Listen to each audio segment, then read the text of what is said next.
I'm Susan Beck with Cooking Made Simple. Is your family tired of spaghetti with pasta sauce? Are you tired of frozen pizza? Those two popular meals can be made into one tastier dish. Today I'm going to show you how to make spaghetti pizza.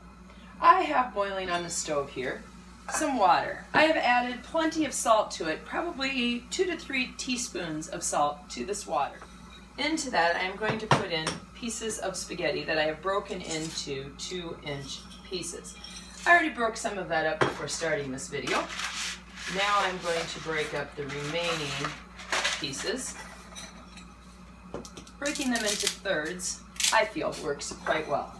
So I'll just pop these all in half, breaking them in my hands. 8 ounces of spaghetti noodles into my pot. Alright, while that is coming to a boil, we can get some of our other things. Today for our spaghetti pizza we will be using a half a teaspoon of garlic salt, a teaspoon of oregano, a 1/4 teaspoon of basil leaves, 2 eggs, a 1/4 cup of milk, 2 cups of mozzarella, as much pepperoni as you desire, and a jar of your favorite pasta sauce. Our spaghetti is just about finished boiling. I just cook it according to manufacturer's directions, so about 9 minutes will do today.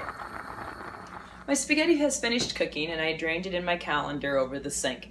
I'm now going to leave the spaghetti to sit and cool for a bit because I do not want to add eggs to the warm spaghetti, or the eggs will start to cook and you'll get an odd texture in your spaghetti pizza. So while that sits, into my bowl I am going to put my 2 eggs. There's one that's already cracked and my second one. I always break eggs into a separate dish. That way if you get a little shell in there or if you have a bad egg, you can avoid ruining your entire dish. I have that 1/4 cup of milk, and now for my seasonings of garlic salt and oregano and basil.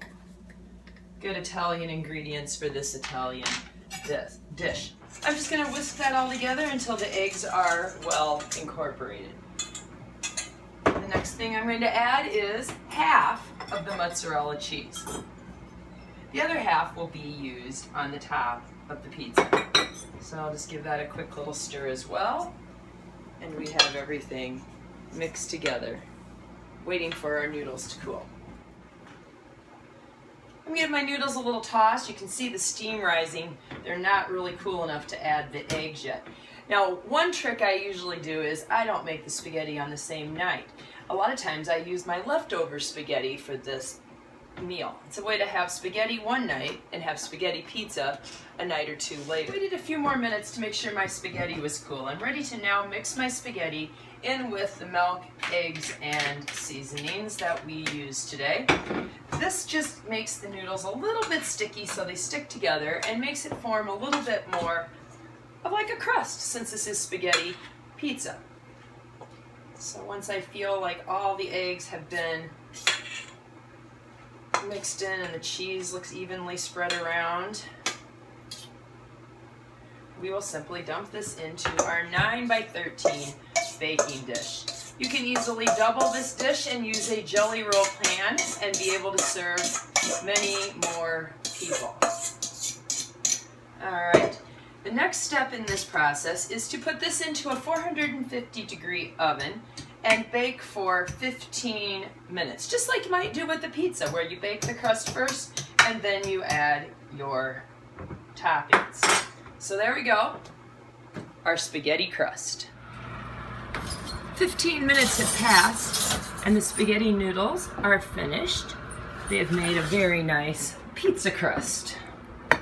Set them up here and they're ready for their toppings. Now that the crust has been removed from the oven, this would be a good time to turn the dial from 400 degrees to 350 degrees.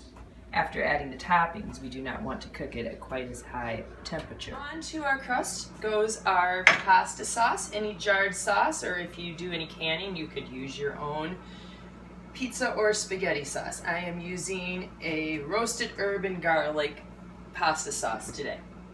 I will spread that around so it covers all of our spaghetti crust.